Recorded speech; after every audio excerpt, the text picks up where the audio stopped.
Lucy Poems 2. Lucy Poem 2. She dwelt among the untrodden ways. She dwelt among the untrodden ways by William Wordsworth. আমরা Lucy poem 1 থেকে Lucy poem 1 ছিল strange fits of passion have I known. এই poem থেকে পোয়েমটা আলোচনা করেছি, stanza wise, gist, inner meaning, Bengali meaning আলোচনা করেছি, ফিগার অফ স্পিচ আলোচনা করেছি এবং যত ধরনের এমসিকিউ কোশ্চেন হতে পারে সমস্ত কিছু আলোচনা করেছি এবং সমস্ত রকমের সম্ভাব্য শর্ট এসিকিউ কোশ্চেনগুলোও আলোচনা করে দিয়েছি। তোমরা যারা আগের ভিডিওটা মানে আগের পোয়েমটা দেখোনি, দেখো ডিসক্রিপশন বক্সে লিঙ্ক দিয়ে রেখেছি আমি, সেখান থেকে তোমরা অবশ্যই ভিডিওটি দেখে নেবে। আজকে আমাদের Lucy poem 2, she dwelt among the untrodden ways by William Wordsworth. এই পোয়েমে 3টি স্ট্যাঞ্জা আছে, 3টি স্ট্যাঞ্জা 4 কোয়ার্ট্রেন, 4টে করে লাইন আছে এবং এখানে কবিতার মাধ্যমে কবি একটি মহিলাকে মানে তার কল্পনার মহিলাকে মানে যাকে তিনি নাম দিয়েছেন, তিনি কোনো নাম দেননি, লিটারারি ক্রিটিকরা নাম দিয়েছেন লুসি।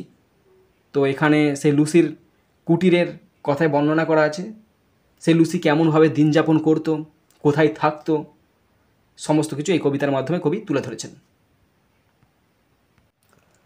আমাদের কবিতা she dwelt among the untrodden ways, এই কবিতাটি লুসি পোয়েম সিরিজ নাম্বার 2।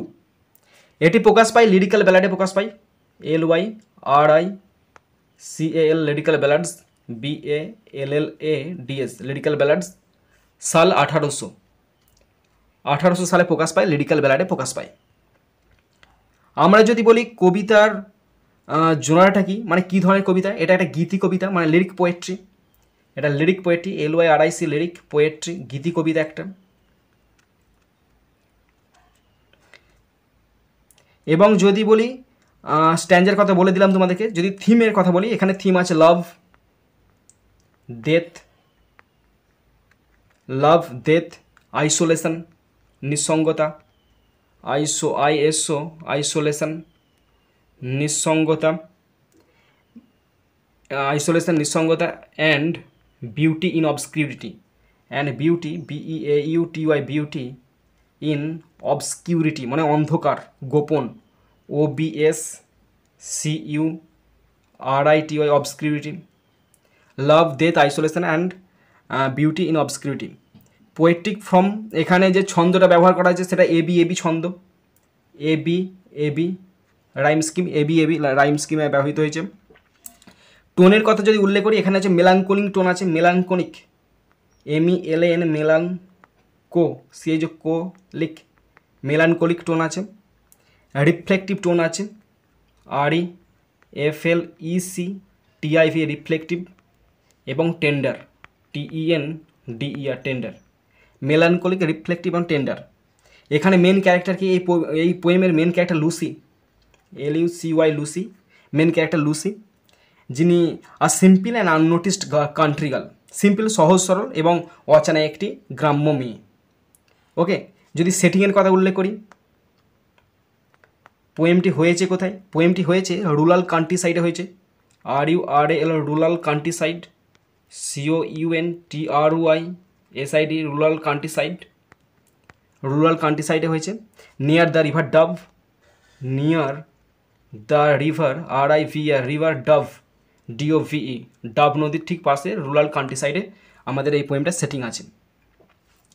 এবং এখানে যদি আমি সহজ সরল ভাষায় তোমাদেরকে পুরো কবিতার আর বিষয়টা যদি বলে রাখি, তাহলে তো বলতে হয় এভাবে। এই কবিতায় একজন মেয়ের কথা উল্লেখ আছে, তার নাম লুসি। সে এক নির্জন স্থানে বসবাস করে এবং নিঃশব্দে মারা যায়। সে বসবাস করে একাকী এবং নিঃশব্দে মারা যায়, কেউ জানতেই পারে না। যদিও সমাজ তাকে চিনত না, তবুও সে কবির জীবনে অত্যন্ত গুরুত্বপূর্ণ ছিল। তার সৌন্দর্য ও মৃত্যু কবির মানে গভীর প্রভাব ফেলে। ঠিক একটা ফুলের মতো, কোনো একটা অজানা ফুল, সুন্দর ফুল বনের গোপন জায়গায় ফোটে, কারো মানে কেউ দেখতে পায় না, অলক্ষ্যে সে জন্মগ্রহণ করে, মানে কারোর অজান্তি সে জন্মগ্রহণ করে, আবার তার কারোর অজান্তি মানে সকলের অজান্তি সেই ফুলটা একসময় মূর্ছা যায়। তো এখানে মূর্ছা, এখানে ফুলের সঙ্গে লুসিকে তুলনা করা হয়েছে। আগের পোয়েমেও তো ছিল জুন মাসের তরতাজা গোলাপের সঙ্গে তুলনা করা হয়েছে। এখানেও সেই অচেনা ফুলের সঙ্গে তুলনা করা হয়েছে, যে ফুলটা অজান্তেই ফোটে এবং নিজের অজান্তে বা সকলের অজান্তেই সেই ফুলটা মারা যায় বা মূর্ছা যায়। সেই এখানে সেটাই বলা হয়েছে, মেন থিম হিসাবে বলা হয়েছে। আমি যদি ইংলিশের সামারিটি বলি তাহলে এরকম হবে, দিস পোয়েম ডেসক্রাইবস, এই কবিতাটা বর্ণনা করছে আ গার্ল, একটা মেয়েকে, নেমড, যার নাম Lucy, who lived in isolation, যা আইসোলেশনে থাকতে ভালোবাসে, বাস করে, সে আইসোলেশনে এক থাকতে বাসে, মানুষের নির্জনতা জীবনে চায়, অ্যান্ড ডাইড আননোটিসড, এবং সে সকলের অলক্ষ্যে মারা গেছে। দো C was not known to the world, যদিও তাকে বিশ্বের কোনো লোকই বা কোনো মানুষই চেনে না বা বিশ্ব তাকে চেনে না। She meant a lot to the poet, কিন্তু তার কবির কাছে তার অসংখ্য গুরুত্ব আছে। হার কোয়াইট বিউটি, তার যে সম্পূর্ণ যে শান্ত নীরব মুহূর্তে যে সৌন্দর্য, অ্যান্ড ডেথ, এবং তার মৃত্যুটা, left a deep emotional impact on the poet, কবির মধ্যে একটা গভীর আবেগমূলক প্রভাব ছেড়ে গেছে। মানে তার মৃত্যু এবং তার সৌন্দর্য সমস্ত কিছু কবির ওপর একটা আবেগ সৃষ্টি করেছে। আমাদের পোয়েমটার যদি ওভারঅল আমি সাবস্ট্যান্সটা বলি, সারমর্মটা বলি, এইভাবে হবে। এই কবিতায় ওয়ার্ডসওয়ার্থ একজন নিঃসঙ্গ শান্ত মেয়ের, ব্যাকেটে লুসি, কথা বলেছেন। যে নির্জন গ্রামে বাস করত, সে ছিল লুকানো সৌন্দর্যের প্রতীক। কেউ তাকে খেয়াল করতো না, কিন্তু কবির কাছে সে ছিল অতুলনীয়, এবং তার মৃত্যু কবিকে গভীরভাবে নাড়া দেয়। বুঝেছ? এই কবিতার মেন থিম এটা। আমার সমস্ত কিছু জানিয়ে দিলাম, এবার কবিতায় প্রবেশ করছি, দেখে নাও তোমরা। মাই ডিয়ার ফ্রেন্ডস, আমি ইউটিউব এবং ফেসবুকের মাধ্যমে ফ্রি কোচিং দিয়ে থাকি ক্লাস 5 to 10 পর্যন্ত ছাত্রছাত্রীদের। আমি এখানে ফ্রি কোচিংয়ে গ্রামার শেখাই, রাইটিং শেখাই এবং টেক্সট পড়িয়ে থাকি। তোমরা যদি আমার কাছে স্পেশালভাবে অনলাইনে কোচিং নিতে চাও, অবশ্যই এই ফোন নাম্বারে যোগাযোগ করবে।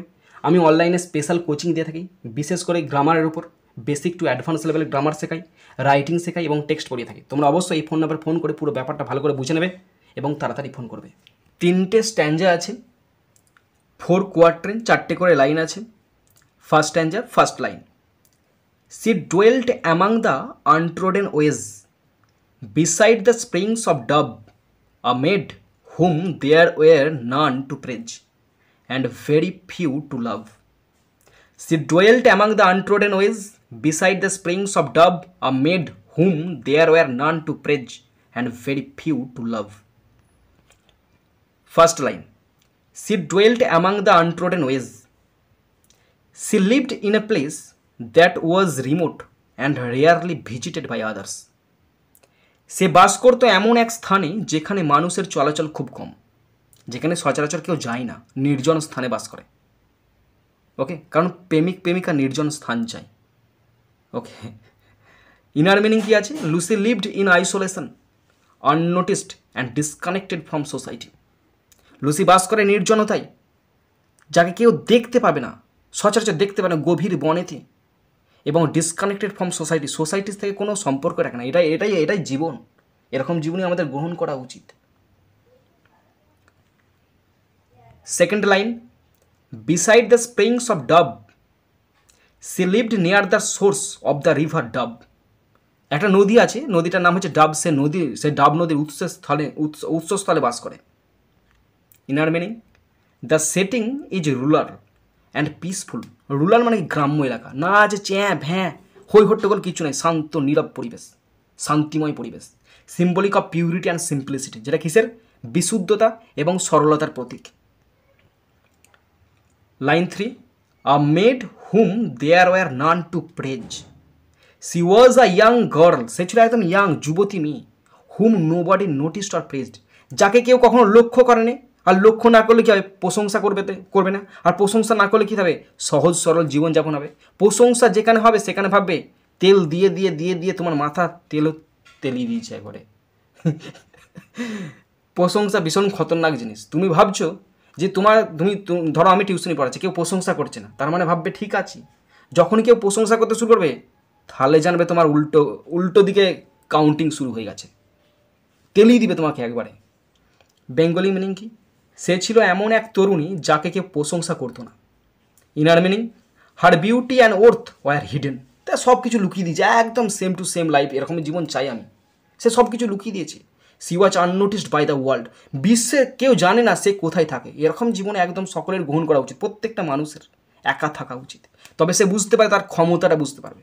তুমি যদি কারোর সঙ্গে থাকো, তুমি বুঝতে পারবে না, তোমার ভ্যালুটাও তো বুঝতেই পারবে না। আর তোমার ক্যাপাসিটি তো কখনো জীবনে বুঝতে পারবে না। যদি ক্যাপাসিটি ভ্যালু যদি বুঝতে হয়, সব কিছু ছেড়ে দাও, ছেড়ে দিয়ে একা স্থানেতে, একা নির্জন স্থানে কাটিয়ে দেখো।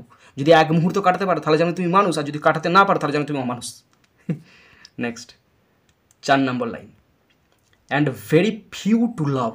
একদম হাতে গুনতি কটা মানুষ তাকে চেনে। আমাদের কবি চেনে, কবি তো চেনবে, কারণ তার প্রেমিকা, সে তাকে ছেড়ে থাকতে পারে। And very few to love, hardly anyone loved her. আর খুব অল্প মানুষই তাকে ভালোবাসত। অল্প মানে একদম জিরো। ইনার মিনিং কী বলা আছে? She lived in emotional and social obscurity. Obscurity অন্ধকার, গোপন, নির্জনতায় বাস করে। স্ট্যান্ডা 1 আমরা পড়লাম। স্ট্যান্ডা 1-এ 4টে লাইন ছিল, হয়ে গেল। স্ট্যান্ডা 1 থেকে কী শিখলাম? The poet introduces Lucy. লুসিকে তিনি উপস্থাপন করেছেন পাঠকদের কাছে, তার প্রেমিক বন্ধুর কাছে। হু লিভড, যে বাস করে, a quiet unnoticed life in a remote countryside. Remote country সাইডে বাস করে, ভেবে দেখো, বাই দ্য রিভার ডাব, ডাব নদীর ঠিক পাশে। আমরা ফোন ছাড়া থাকতে পারি না, কিন্তু আমাদের কবির প্রেমিকা বাস করে কোথায়? নির্জন স্থানেতে। কোনো কন্ট্যাক্ট নেই, সে ছুটে চলে আসবে। এটা সে টেলিপ্যাথি হবে, মনে কথা হবে, টেলিপ্যাথি। আর এখন ফোন থাকলেও তুমি কিছু টেলিপ্যাথি করতে পারবে না, তাই না? She had no admirers and few people to love her. একদম জবরদস্ত line. She had no admirer. এখন তো আমাদের অ্যাডমিরার চাই না, আমাদের জীবন কাটবে না। তোমার যদি কেউ প্রশংসা না করে, তোমার দেবে সেই দিনটা খারাপ যাবে। এখন এরকম হয়ে গেছে আমার নয়, সবারই হয়ে গেছে। আমার তো প্রশংসা করেন, ঠিক আছে, যদি কেউ করে দেয় তাহলে জানবে গন্ডগোল শুরু হয়ে গেছে তার। বাংলা সারাংশ কী আছে? এই স্তবকে কবি বলেন, লুসি ছিল এক অজানা নির্জন স্থানের বাসিন্দা। তার সৌন্দর্য বা উপস্থিতিকে কেউ বিশেষ গুরুত্ব দিত না। তাকে ভালোবাসার মানুষও ছিল অল্প, তবে সেই level. Second stanza, a violet by a mossy stone, half hidden from the eye, fair as a star when only one is shining in the sky. A violet by a mossy stone, half hidden from the eye, fair as a star when only one is shining in the sky. 5 number line, a violet by a mossy stone, তার মানে কি? She was like a beautiful violet flower, সুন্দরী বেগুনি ফুলের মতো, beside a moss covered stone, শ্যাওলা ধরা একটা পাথরের পাশেতে সেই জন্ম নিয়েছে সেই বেগুনি রঙের ফুলটা। সে ছিল যেন এক বেগুনি ফুল, শ্যাওলা ঢাকা পাথরের পাশে। Her beauty was gentle, natural and hidden. তার যে সৌন্দর্যটা ছিল না, সেটা জেন্টেল ছিল, ন্যাচারাল ছিল, ন্যাচারাল সৌন্দর্য। আর আমাদের এখানে ঘষতে মেজে তোমার ন্যাচারাল বিউটি আসবে না। অ্যান্ড হিডেন মানে কি? লুকায়িত, কেউ দেখতে পাবে না। লাইক এ ফ্লাওয়ার আনসিন, অজান্তে ফোটা একটা ফুল, বনের ফুল, সুমিষ্ট গন্ধযুক্ত ফুল। 6, half hidden from the eye. Half hidden from the eye মানে কি? এই লাইনটার মধ্যে অনেক কিছু কেরামতি আছে। Half hidden from the eye, মানব চক্ষুর আড়ালে। She was unnoticed like a flower hidden from sight. যা চোখের আড়ালে, আংশিকগুলো চোখের আড়ালে থাকাই ভালো। চোখের নজরে তুমি যদি চলে আসো, হয়ে গেল ক্রিটিক্যাল পরিস্থিতি। ওকে, ইনার মিনিং কি বলেছে? হার লাইফ ওয়াজ সেক্লুডেড, মানে নির্জন ছিল। হার ওর্থ রিমেন্ড আনসিন, কেউ তার মূল্যকে দেখতে পেত না। এটাই তো চাই জীবন। Number 7, fair as a star when only one. She was as beautiful as a single star shining in the sky alone. She was as beautiful as a single star shining in the sky alone. সে ছিল এমনই সুন্দর যেন আকাশে একা একটি তারা জ্বলছে, একা একটা ধ্রুব তারা জ্বলছে। সে তার বিশ্বে, সেটা জগতে একটাই তারা, যে তার সৌন্দর্য দিয়ে গোটা ওই এলাকাটা যেখানে সে থাকে, সেই এলাকাটাকে পুস্ফুটিত করে তুলছে, মানে আলোকিত করে, উদ্ভাসিত করে তুলেছে। দেখে নাও কি বলা আছে? She was uniquely beautiful. যা তা বিউটিফুল তিনি নন, ইউনিকলি বিউটিফুল, হাইপার বোল করে দিয়েছে একবারে। Rare and radiant in her own solitude. Rare, বিরল, 100 কোটির মধ্যে একটা আসে, 100 কোটিতে একটা আসে। র্যাডিয়েন্ট, উজ্জ্বল, ইন হার ওন সলিটিউড, তার নিজের নির্জনতা তাকে বুঝতে দেয় না। সে যে একা, সেই একা প্রভাবটা সে কখনো অনুভব করতে পারে না। আমি একা, কিন্তু আমি একা কখনো অনুভব করতে পারি না। মানে আমি যে একা, কখনো আমাকে বুঝতে দিইনি আমি একা। তেমনি লুসি নিজেকে বুঝতে দেয় না, সে একা, নির্জন। সে ভাবছে সে 100 জনের একা, এরকম জিনিসটা ভাবছে। তাই সে কখনো সে তার ডিপ্রেশন এই সমস্ত দুঃখ কষ্ট কখনো বুঝতে চায় না। ওকে, একটু হয়তো ভালো করে বোঝাতে পারতাম, একটু আবেগটা বেশি দিলে আরও শিখতে হবে, এখনও বাকি আছে শেখা অনেক। 8 number line, is shining in the sky. Is shining in the sky মানে কি, সে তার জগতে, সে তার নির্জনতার জগতে জলজল করছে। সে আবার আকাশে জলজল করতে যাবে নাকি? অসম্ভব ব্যাপার। সে তার আকাশ বলতে কি, তার আকাশ বলতে তার জগৎটা, সেই যে জগৎটাই থাকছে, সেই জগৎটাই বিরাজ করছে, সেই যে একার জগৎ। এইসব মানুষের জগতে, মানব জগৎ থেকে সরে গিয়ে, মানুষের যে বাসস্থান সেখান থেকে সরে গিয়ে সে তার নিজের জগৎ গড়ে তুলেছে বনভূমির মধ্যে একা নির্জনতা। সেই জগৎটাকে বলা হচ্ছে আকাশ। এবং আকাশে সে একা উজ্জ্বলভাবে কিরণ দিতে, তার মানে কি, সে একাই জীবনযাপন করছে। She shone alone in her world like a solitary star, ধ্রুবতারার মতো সে জল করছে। যে আকাশে একা একটি তারা জ্বলছে। এটা তো একটা সামান্য মানে রূপক মানে নয়। Her value was singular and unmatched. Her value was singular, তার ভ্যালুটা কারোর সঙ্গে কম্পেয়ার করা চলবে না। তোমার ভ্যালু অন্য কারোর সঙ্গে কম্পেয়ার করা যাবে, কিন্তু এই যে লুসির ভ্যালুকে কারোর সঙ্গে কোনো ম্যাচই পাবে না, আনম্যাচড। দো আননোটিসড বাই দ্য ওয়ার্ল্ড, যদিও বিশ্বর চক্ষু থেকে, মানব চক্ষুর আড়ালে আছে, ওটাই তো ভালো, তাই না? Stanza 2 gist, the poet compares Lucy to a violet hidden near a stone and to a lone star in the sky. She had a quiet beauty, rare and unnoticed. Bangla সারাংশ, লুসিকে তুলনা করা হয়েছে গোপন সৌন্দর্যের প্রতীক ফুল ও একক তারার সাথে। তার সৌন্দর্য ছিল নিঃসঙ্গ, লুকানো ও অপূর্ব মানে ভেবে দেখো। সে lived unknown and few could know when Lucy ceased to be, but she is in her grave and oh, the difference to me. She lived unknown and few could know when Lucy ceased to be, but she is in her grave and oh, the difference to me. Line একবারে সেই line দিচ্ছে when Lucy, এই লাইনটা লিখে রাখবে প্রেমিকারা। তোমরা সহ্য করতে পারবে না। এই যে শোনো, এটা ঠিক আছে SLST ক্লাস 9-10 জন্য ঠিক আছে, বা কোনো অসুবিধা নাই, কোনো সমস্যা নাই, কিন্তু এই সমস্ত পোয়েম প্রেমিকারা এখনকার যুগে সহ্য করতে পারবে তো? দিস ইজ মাই কোশ্চেন, 100 নম্বরের কোশ্চেন। যদি SLSTতে পরীক্ষায় এইসব প্রশ্ন না দিয়ে যদি বাস্তবধর্মী কিছু প্রশ্ন দেয়, যে লুসিকে যদি আজকাল যুগের প্রেমিকার সঙ্গে তুলনা করা হয়, আর কবিকে যদি প্রেমিকের সাথে তুলনা করা হয়, তো কেমন হবে ভেবে দেখো। আজকাল যুগের এরকম প্রেমিক পাবে, আর আজকাল যুগের এরকম প্রেমিকা পাবে তো? আমি যদি কোশ্চেন সেটার হতাম, এইসব জাতা প্রশ্ন দিতাম, এইসব সিলেবাসের মধ্যে কোনো প্রশ্নই দিতাম না, তাই না? এইসব লাইনগুলো সত্যি, এগুলো 100 কোটি টাকার লাইন হতে পারে আমার মতে। তোমরা পড়ো, তোমরাও বুঝতে পারবে। দেখো, she lived unknown, দেখেছো she lived unknown and few could know এগুলো বাংলা মানে বললে এগুলোর সৌন্দর্য, আবেগ, প্যাশনটাই নষ্ট হয়ে যাবে। she lived in obscurity, এগুলো লেখা আছে সরলভাবে লেখা আছে, যাতে আমিও বুঝতে পারি আর তোমরাও বুঝতে পারো। she lived in obscurity and very few knew her. she lived in obscurity মানে কি, হিডেন, অন্ধকার মানে কি, নির্জনতা, যেখানে মানুষ যেতে ভয় পায়, মানুষ যেটা পছন্দ করে না। আমাদের প্রেমিকা বাস করে সেখানে। প্রেমিক যেতেই ভয় পাবে, এরে যদি সাপে কামড়ে দেয় মরে যাব, যদি শিয়ালে খেয়ে লাই মরে যাব, সে ভয় পাবে। কিন্তু কবি যাতা প্রেমিক নয়, তোমার মতো আমার মতো প্রেমিক নয়, একদম হাইপারবোলিটিক প্রেমিক একবারে। she lived in obscurity and very few knew her. কেউ তাকে চেনে না।